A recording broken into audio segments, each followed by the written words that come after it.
हाँ गाइज, अब मेरी बात ध्यान से सुनो सब। जो हमारा लिस्ट था उसके मतलब सॉरी जो हमारा एरे था उसके अंदर कितने हमारे कॉलन आए हैं? 3 कॉलन आए हैं और 2 रो आए हैं। मतलब 2 डेटा रखे हुए हैं, 1 रो 2 रो, तो 2 डेटा हुए ना। उसको मतलब एक और एरे के अंदर डाल दिया गया है। तो इसको एरे के अंदर इसलिए डाला जा रहा है क्योंकि कल हम कैलकुलेशन कर पाए, कैलकुलेशन फास्ट कर पाए, इसलिए एरे के अंदर डाल रहे हैं। तो लिस्ट कोई खराब नहीं था। ठीक है, चलो अब थोड़ा आगे बढ़ते हैं। मैं एक और एरे बनाना चाहता हूं। ठीक है, हम हर बार जब एरे बना रहे हैं तो उसमें कुछ नया आ रहा है, इसलिए इन सभी पॉइंट को याद रखना। वीडियो देखते देखते तुम जैसे समझ पाते हो वैसे लिखना। ठीक है, अच्छा, एफ नाम का एक एरे बनाता हूं और उसके अंदर हम रैंडमली वैल्यू को जनरेट करेंगे। लेकिन उससे पहले मैं चाहता हूं कि एक एरे का ही कॉन्सेप्ट बताता हूं। एनपी के अंदर रैंडमली मुझे एरे बनाना है, तो 0 0 0 0 लिखे होने चाहिए सब जगह। तो जीरोज एक करके हमारा फंक्शन है। इसके अंदर क्या क्या पास करना, तो इसके अंदर कर्सर लेके जाओ, शिफ्ट और टैब को प्रेस करो, तुम्हें 2 बातें मिलेंगी यहाँ पे, शेप और डी टाइप। और इसको अभी थोड़ी देर के लिए भूल जाओ, मैं बताऊंगा आगे चल के। तो शेप क्या होता है? शेप का मतलब कि कितने डायमेंशन का एरे बनाना है। ठीक है, तो पहले क्या तुम्हें देना है? एक टपल के अंदर तुम शेप बताओ 2 x 2। मैं कैसा एरे बनाने जा रहा हूं वो देख लो। यार इसका बड़ा नाटक है यार।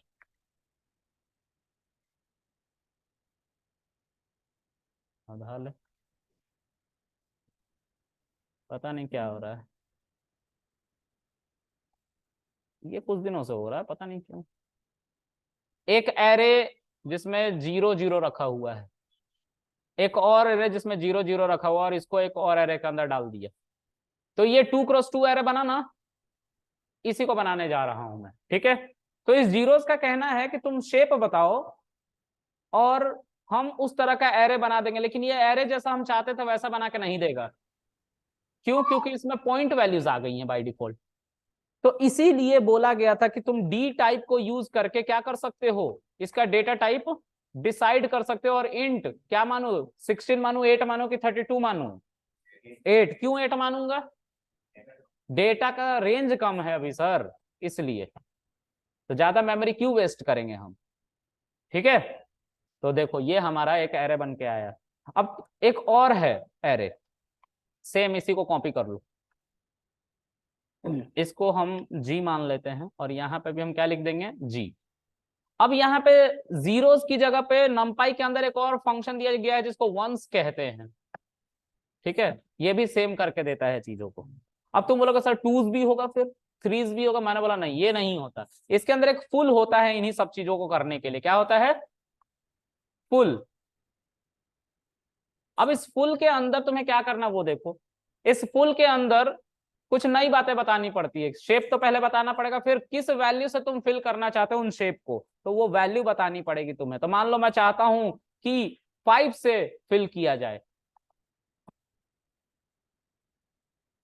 तो ये था हमारा एरे।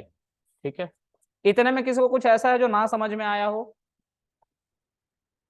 समझ में आया? चलो आज के लिए इतना रखते हैं। ठीक है, हाँ जी, बिल्कुल कर सकते हैं, मैं बताऊंगा उसको भी। अभी तो स्टार्ट कर रहे हैं ना, 2 दिन चलेगा, मंडे को अब आपको आना है। हाँ जी, सर नम पे कितने दिन चलेगा? नमपाई 2 दिन और चलेगा। ठीक है, फिर मैं आपको पांडास मंडे पढ़ाऊंगा, तक? पांडास 3 दिन चलेगा। ठीक है, चलो भाई, अगर कुछ भी उसमें छूट गया हो ना जो तुम्हारे काम का ना हो, मतलब हो रहा हो और ना बताया हो, फिर बात करेंगे हम। ठीक है, एआई पे काम करता हूँ, पता है कि कितना बताना है। नमपाई के अंदर 500 से ज्यादा ऑपरेशंस हैं, सब नहीं बता सकते। चलो गाइज आज के लिए इतना रखते हैं, बात करें। 3D ये अरे बहुत भाई बहुत पिक्चर के लिए धन्यवाद। होता है। ठीक है, पिक्चर को स्टोर करने के लिए।